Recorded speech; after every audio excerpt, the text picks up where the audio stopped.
Bueno, buenos días. Me sorprende el fresquito que hace, de verdad. Y menos mal que tenemos el pingüino, que si no estaríamos... ¿Sabéis el pollo alas? ¿El pollo asado? Pues estaríamos más o menos como que así.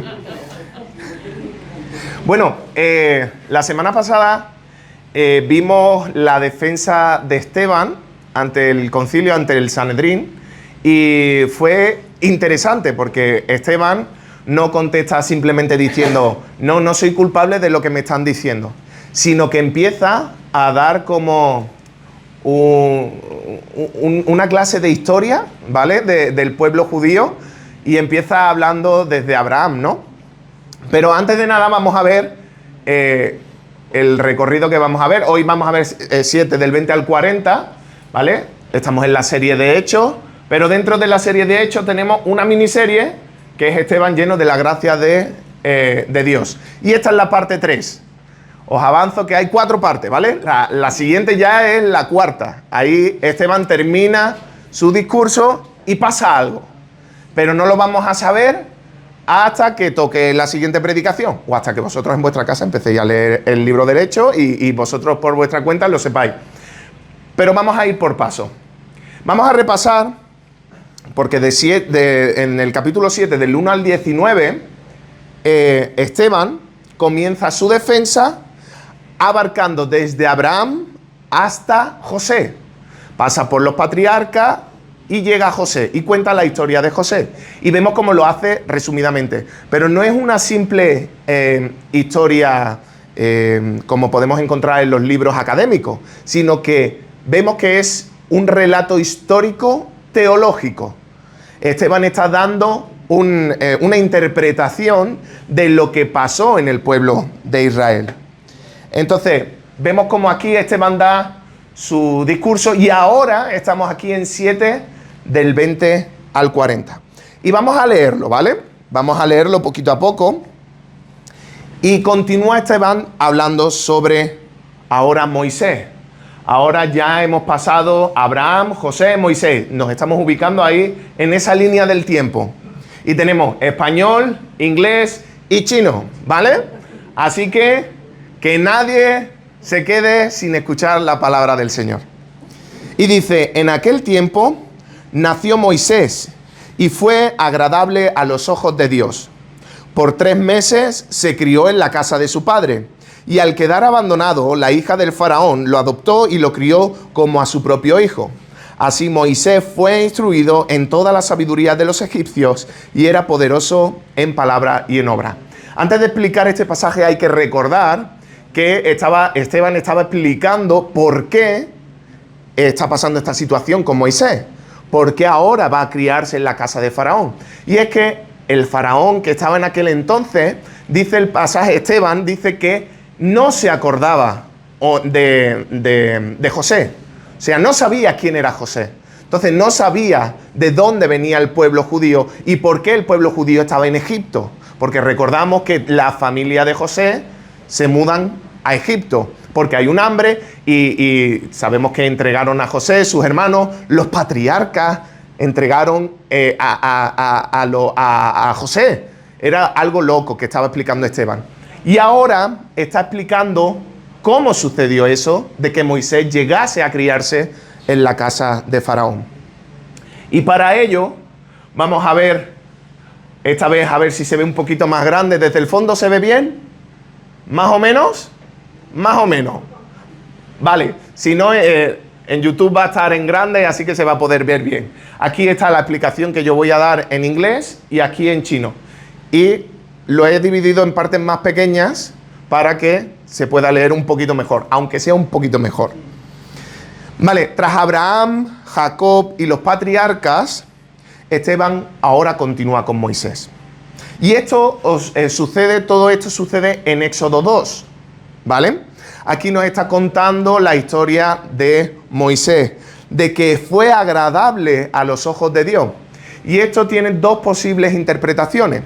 Uno, que era muy guapo, y otro, que era elegido por Dios para algo en específico. Ahora es Moisés el que dice Esteban que era agradable a los ojos de Dios. Y veíamos cómo puede ser o que era guapo, era hermoso, o que era elegido por parte de Dios para algo en específico.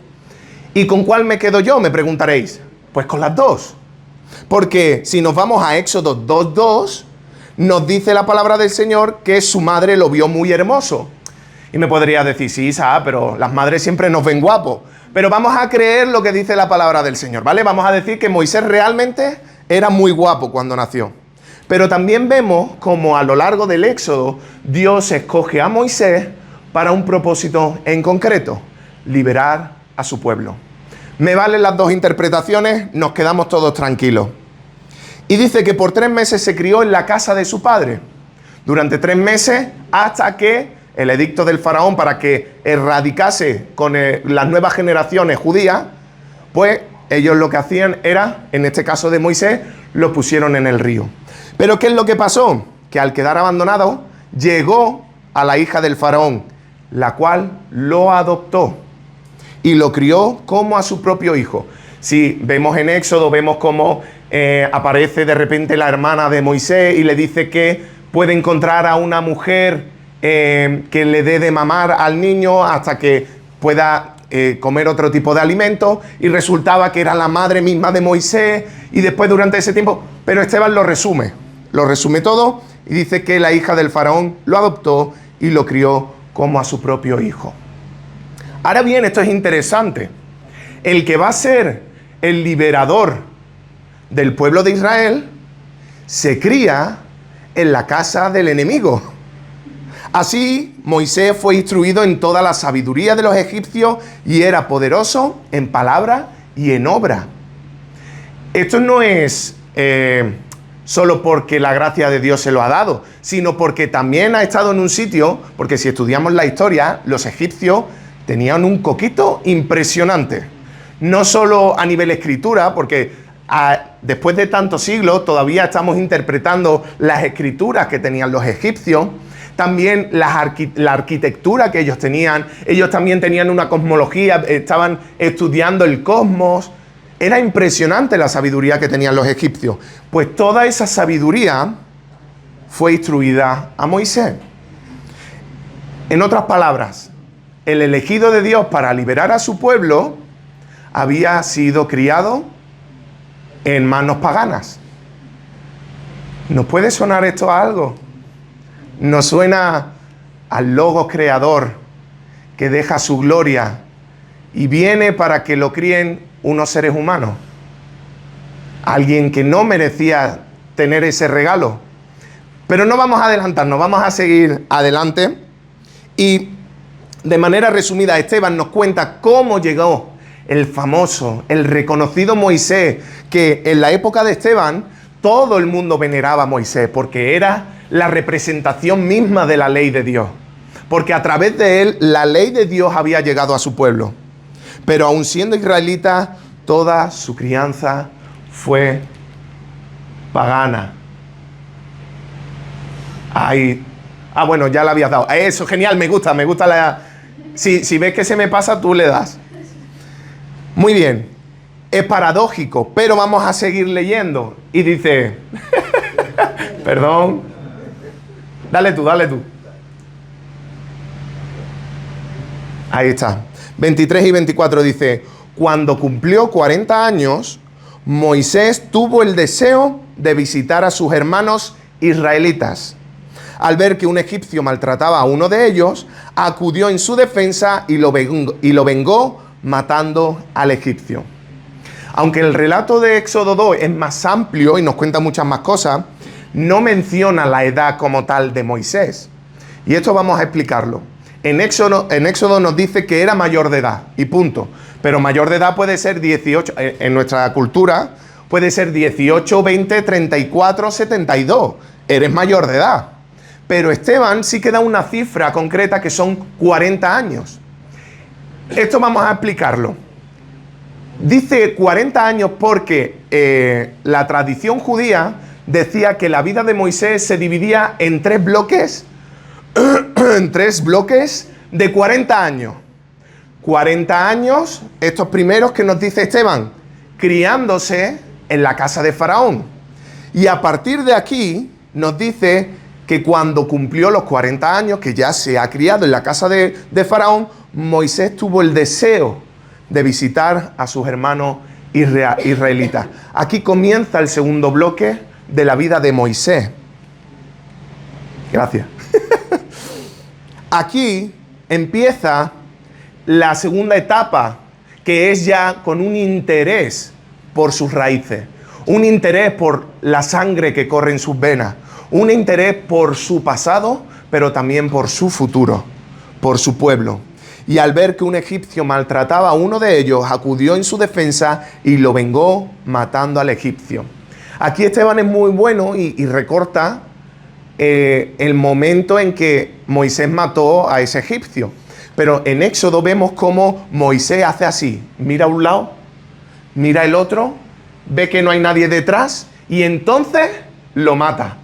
Es decir, no le salió espontáneamente, no fue un arrebato, que también, pero se aseguró de que nadie lo estuviera viendo. Esto Esteban lo omite, pero ¿por qué lo omite? Porque no quiere centrarse única y exclusivamente en los relatos históricos como tal, sino en la teología que hay detrás de esos relatos. Ahora bien, este Moisés siente indignación por el maltrato que están haciendo a su pueblo y le arrebata la vida al egipcio. ¿Y qué es lo que sucede después? Nos dice, Moisés suponía que sus hermanos reconocerían que Dios iba a liberarlos por medio de él, pero ellos no lo comprendieron así. Al día siguiente, Moisés sorprendió a 2 israelitas que estaban peleando y trató de reconciliarlos, diciéndoles, vosotros sois hermanos, ¿por qué queréis haceros daño?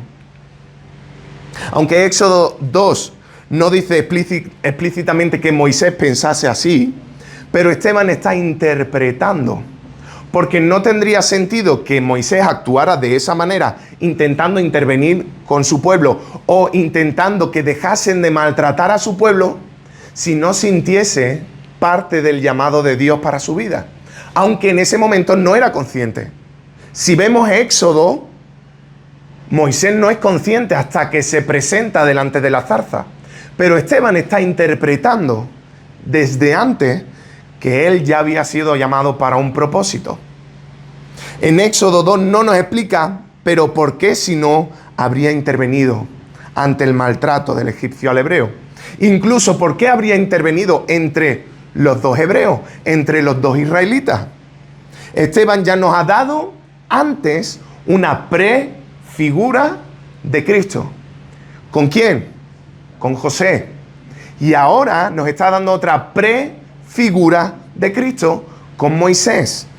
Y vamos a entender por qué leyendo los siguientes versículos. 27, 28 y 29.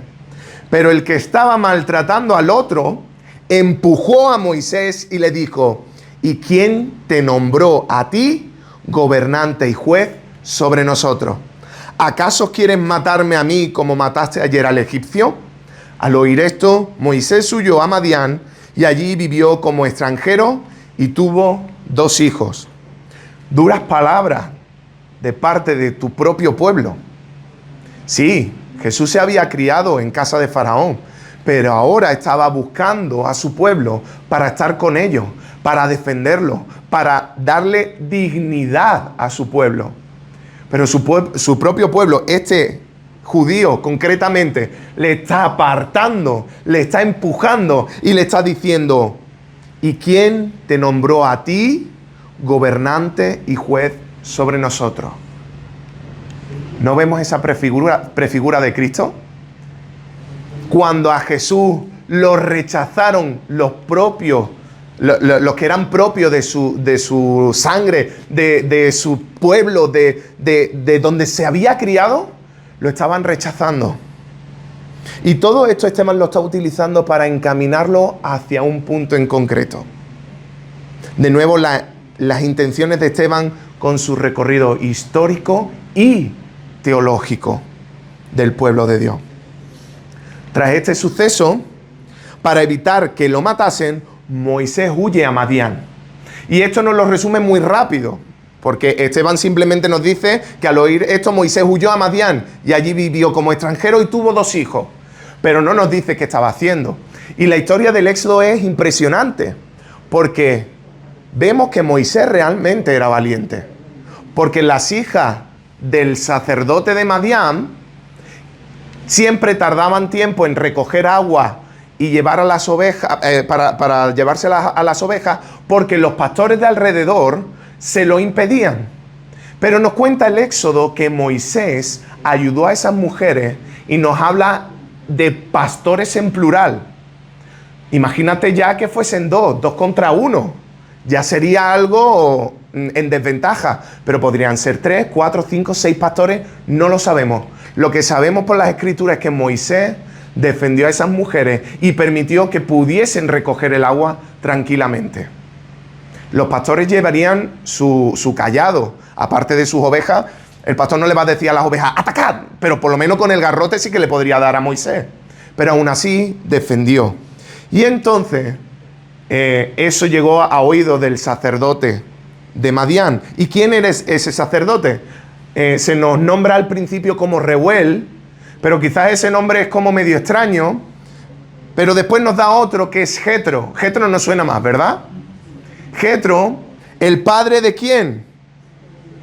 De Séfora, su hija, la que al final acaba casándose con Moisés y tienen 2 hijos. Uno, Gersón o Gersón o Gersón, dependiendo de cómo queramos pronunciarlo, y el otro Eliezer. Estos son los 2 hijos de Moisés. Todo esto lo omite un poco Esteban, pero es importante recordarlo para ver cómo era el carácter de Moisés. Dios tenía un plan preparado para Moisés, pero él ya tenía unos dones y talentos que florecían de él. Por sus poros ya salía el defender al que no tenía cómo defenderse, a luchar por aquel que era inferior a los demás, a luchar realmente por el necesitado. Y eso sale del corazón de Moisés. Si leemos el versículo 30, dice, pasados 40 años, se le apareció un ángel en el desierto cercano al monte Sinaí, en las llamas de una zarza que ardía. Todo esto es interesante. Pasado 40 años, plin, segundo bloque de 40 años, ¿vale? Estamos viendo cómo pensaba el pueblo judío acerca de Moisés. La tradición decía que primero pasó un bloque de 40 años y ahora pasa otro bloque de 40 años. Primero criándose en casa de Faraón y después, aunque Esteban no lo dice, criando ovejas en Madián. 40 años hasta que de repente se encuentra de nuevo con Dios. Y en esta vez de una manera impresionante, en forma de una zarza ardiente. Pero ¿cómo que Dios? Esteban está diciendo un ángel. Tranquilo, vamos a analizarlo, ¿vale? Aunque aquí Esteban está mencionando a esta zarza como un ángel, si recordamos qué significaba realmente ángel, es mensajero, ¿vale? Literalmente es un mensajero de Dios. Pero si nos vamos al Antiguo Testamento, vemos cómo la zarza es reconocida previamente como un ángel del Señor o el ángel del Señor. Muchos teólogos han identificado a este ángel del Señor como al mismo Logos de Dios. Cristo mismo, en una preencarnación. Todo esto es mucha teología, ¿vale? Con que os quedéis que es el mismo Jesús, perfecto, ¿vale? Entonces, probablemente Esteban esté mencionando a la zarza como un ángel para enfatizar en que era un mensajero de parte de Dios. Pero después vemos en el Éxodo como ese mismo ángel del Señor se presenta con el tetragrama. Yahvé, yo soy el que soy. Ese ángel es Dios mismo. Ese mensajero que trae palabra para su pueblo es Dios mismo. Que lo interesante después dice que Moisés se asombró de lo que veía. Al acercarse para observar, oyó la voz del Señor.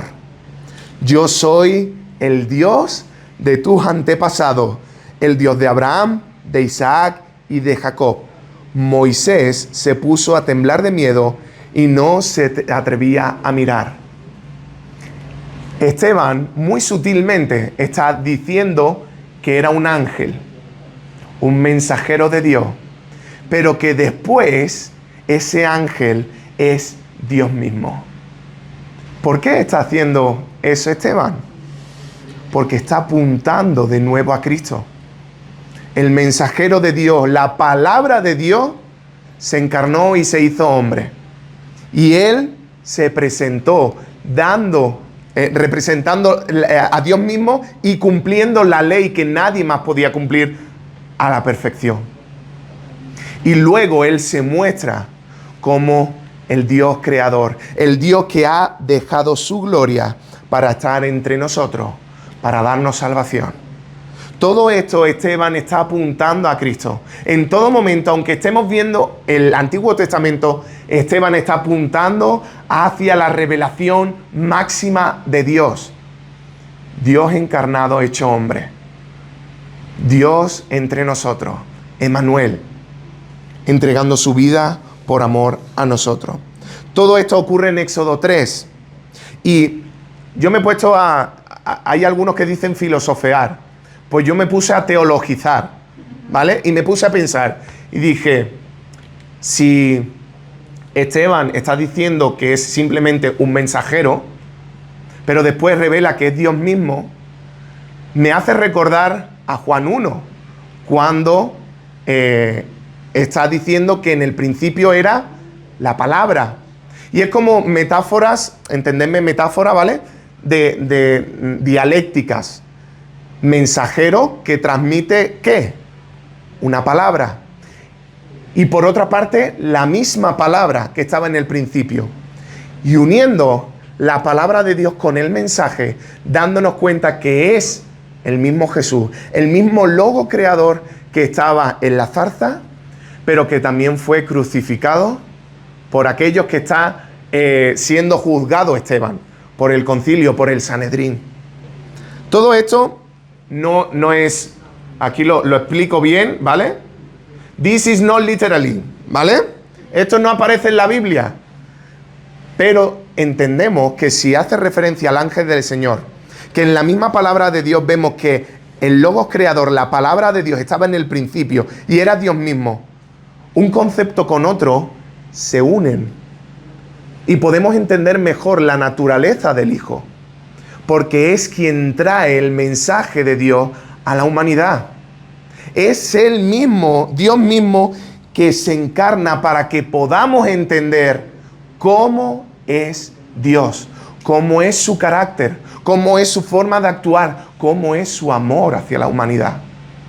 Ahí vemos cómo no es solo a través del siglo I que aparece Dios encarnado intentando transmitir la palabra al pueblo, sino que ya estaba desde antes transmitiendo palabra a su pueblo.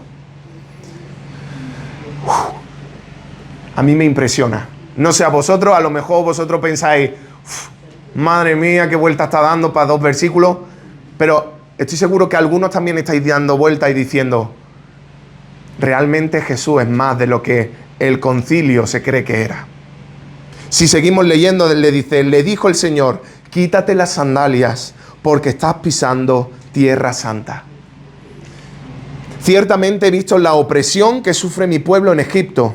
Los he escuchado quejarse, así que he descendido para librarlos. Ahora ven y te enviaré de vuelta a Egipto. 2 versículos y lleno de conocimiento impresionante. Primero, quítate las sandalias porque estás pisando tierra santa. No está en la tierra prometida, pero la presencia de Dios está allí. Por lo tal, es tierra santa. Está rebatiendo ya las acusaciones que le estaban dando a Esteban. Él va en contra del templo y va en contra de la ley Moisés. Pero él está enfatizando lo que el Éxodo ya estaba diciendo, que la presencia de Dios puede estar en cualquier parte. Y que donde esté la presencia de Dios, esa es tierra santa.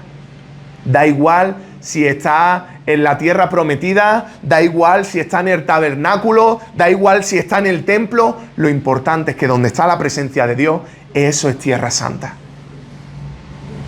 Después dice, ciertamente he visto la opresión que sufre mi pueblo en Egipto. Los he escuchado. Para Dios no es indiferente el dolor del ser humano. Así que he descendido para librarlos. Dios ha tenido que bajar para poder actuar en medio de su pueblo. Y ya estaba avisando muchísimos siglos antes de que Dios iba a venir a por su pueblo. No solo para los israelitas, sino a toda su creación. Se reveló de una forma máxima, apoteósica, que ni siquiera hoy llegamos a comprender al 100%. Simplemente muchas veces tenemos que creer por fe, porque realmente lo vemos en la palabra de Dios. Así que he descendido para librarlos. Moisés es importante. Moisés fue la herramienta que Dios utilizó para liberar a su pueblo de Egipto, pero el que descendió para librarlo fue el mismo Dios. Fue Él mismo. Ahora ven y te enviaré de vuelta a Egipto. Y continuando en los siguientes versículos,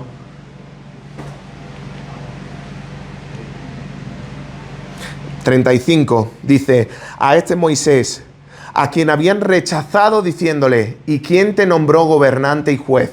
Dios lo envió para ser gobernante y libertador mediante el poder del ángel que se le apareció en la zarza.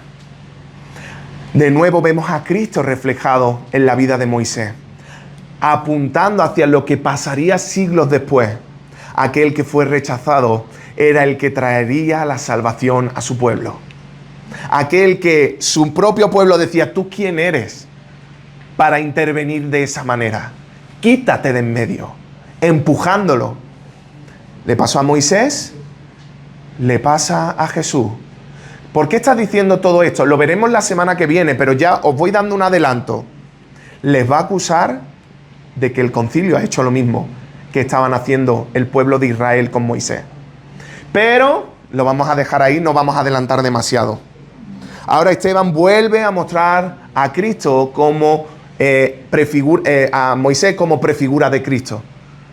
Estamos viendo reflejado una y otra vez con mayor insistencia esa prefigura. Pero si os dais cuenta, en ningún momento Esteban está mencionando a Jesús, ni está mencionando al Cristo. Lo está haciendo sutilmente, inteligentemente, lleno de la gracia y sabiduría de Dios. Y ahora bien, versículo 36. A ver, me he equivocado de botón. Versículo 36. Entramos en el Éxodo. Y dice, Él los sacó de Egipto haciendo pródigos, rebobino. Él los sacó de Egipto haciendo prodigios y señales milagrosas, tanto en la tierra de Egipto como en el Mar Rojo y en el desierto, durante 40 años. Último bloque de Moisés, de la vida de Moisés. En total, podemos entender por qué el pueblo judío pensase que se dividía en 40 años, porque vemos que la palabra de Dios dice que Moisés murió a los 120 años. Entonces 40 más 40, 80, más 40, 120. Entendemos esta tradición. Entendemos la importancia de ese número 40 en la Biblia. Entonces tenemos que interpretarlo también teológicamente. 3 bloques donde Dios ha ido preparando al libertador de su pueblo. A este Moisés, a quien habían rechazado, Dios lo está llamando. Y este Moisés sacó de Egipto a su pueblo, ¿haciendo qué? Prodigios y señales milagrosas. ¿No podemos ver otra vez a Cristo aquí?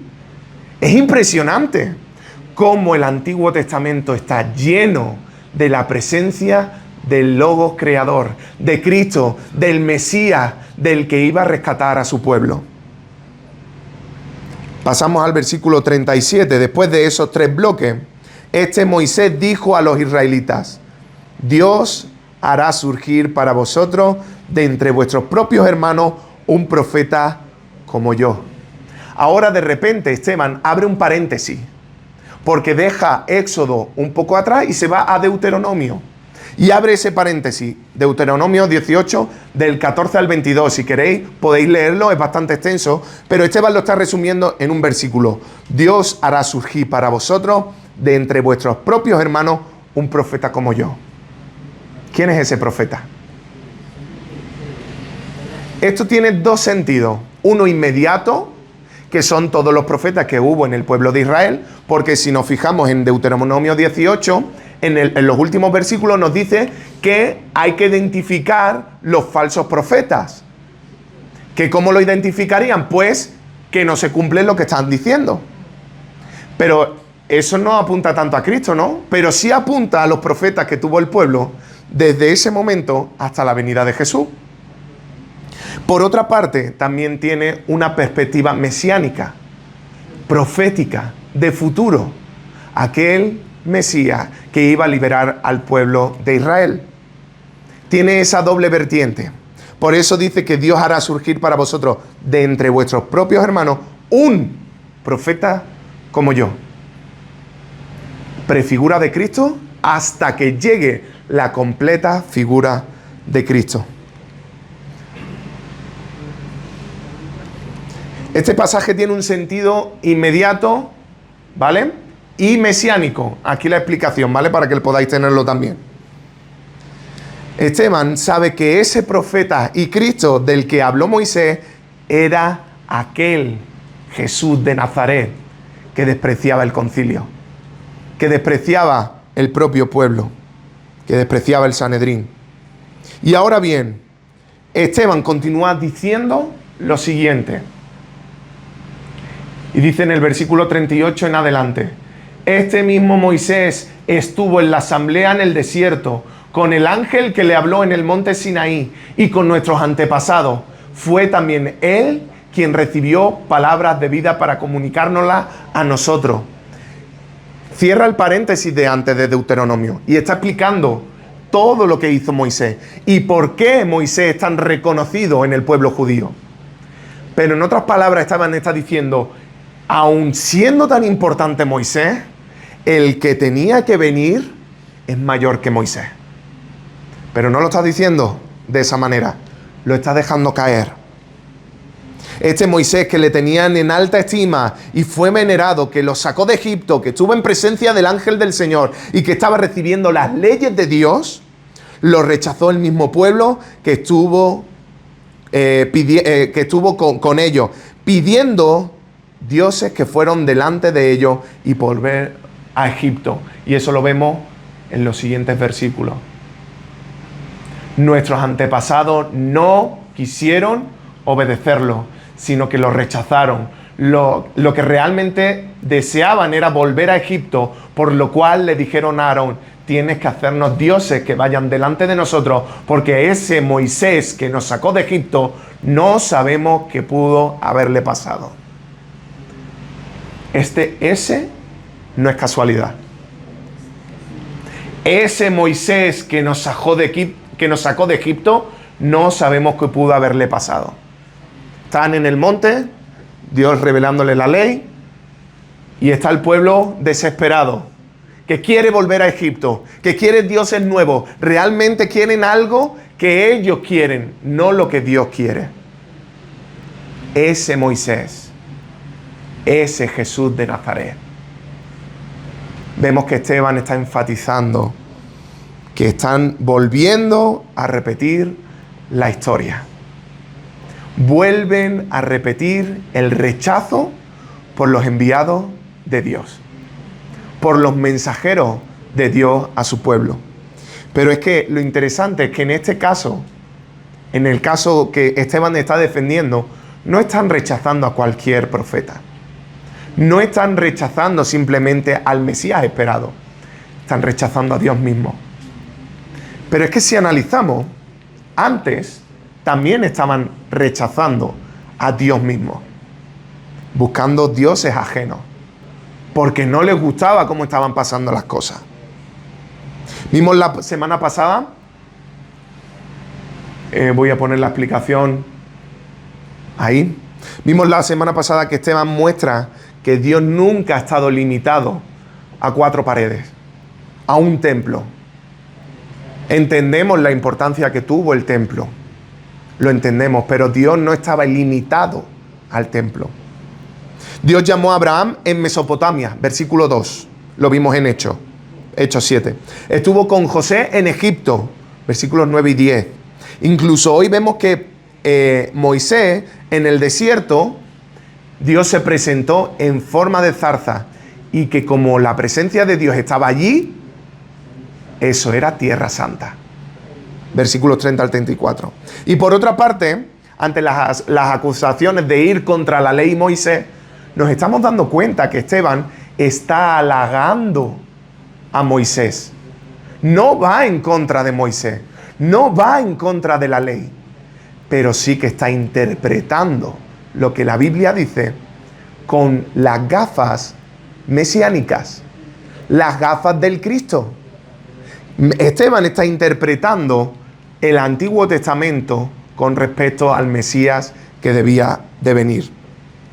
Moisés fue rechazado desde el principio por su pueblo, lo vemos en diferentes versículos, y el pueblo hizo un becerro de oro mientras Moisés recibía la ley. Lo hemos visto en estos últimos pasajes.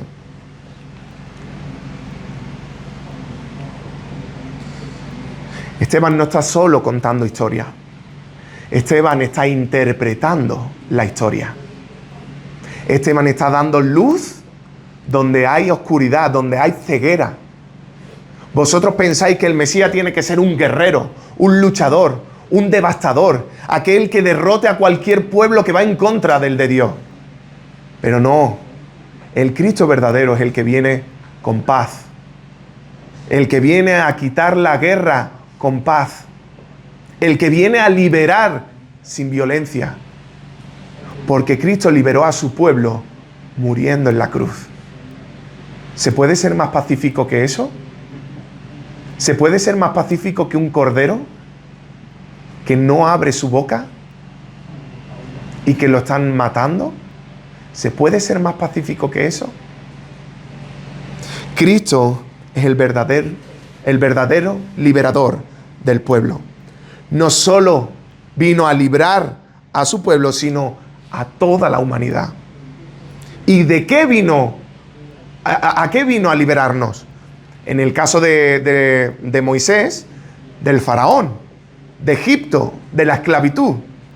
Pero a nosotros de la esclavitud del pecado, de la esclavitud de la muerte, de la esclavitud de aquel que es el rey del pecado, el rey de la muerte, Satanás mismo. Cristo es el liberador por excelencia, pero es un liberador de paz. Es un liberador que trae armonía, que no viene a traer caos, que no viene a traer pelea, que no viene a traer guerra, sino que quiere destrozar los planes del maligno con amor. Tú díselo a un líder, no voy a dar nombres, ¿vale? Pero a un líder sectario, autoritarista, tú dile que vaya con paz. Te va a decir, una bomba fuerte, que lo arrase todo. Pero eso no es lo que piensa Cristo. Esa no es la forma de Cristo. La pregunta con la que Esteban confronta a sus oyentes también resuena hoy. ¿Estás reconociendo al libertador enviado por Dios? ¿O lo estás rechazando como hicieron antes con Moisés y en ese momento con Jesús? Me pongo yo también en esa pregunta. No basta con conocer la Biblia. No basta con tener los conocimientos. Porque es fundamental la fe. La fe es la certeza de lo que no se ve, de lo que no podemos ver, de incluso lo que no podemos llegar a comprender con total exactitud. Porque yo no entiendo el amor de Dios al completo. ¿Cómo es posible, con lo malo que yo soy, que Él haya dado su propia vida por amor a mí? No lo puedo entender al completo. Yo entiendo que cuando sea padre, cuando Abiel ya esté fuera, pueda entender un poquito más el amor de Dios por nosotros. Pero aún así, Dios nos ama mucho más que yo pueda amar a mi hijo Abiel. Dios nos ama mucho más de lo que nosotros podamos amar a nuestra pareja, a nuestra esposa, a nuestro esposo, a nuestro novio, novia, no sé vuestra situación. Dios nos ama muchísimo más de lo que nosotros pudiésemos amar a cualquier cosa. Y eso no llegamos a comprenderlo del todo. Pero si tú crees que Él te ha amado tanto, que ha dado a su Hijo unigénito para morir por ti, para perdonarte, eso es suficiente. No necesitas más. No necesitas 4 años de teología, más un máster, más un doctorado y después 40 años de seminario y estamos como Moisés, 120 años hasta cumplir por fin la voluntad de Dios en su vida. Simplemente por fe. Creer que Él nos amó y que dio su vida por rescate a nosotros. Ya está. Si tú crees eso, bienvenido. Eres parte de la familia de Dios. No necesitas hacer nada más. Solo por fe, solo confesando por tu boca que Cristo es el Señor. Ya está. Dios se encargará de capacitarte, de darte las herramientas, de crecer en sabiduría, en conocimiento. Lo importante es que el culmen será cuando ya estemos delante de la presencia de Dios. Y eso es lo que Esteban está intentando transmitir al Sanedrín.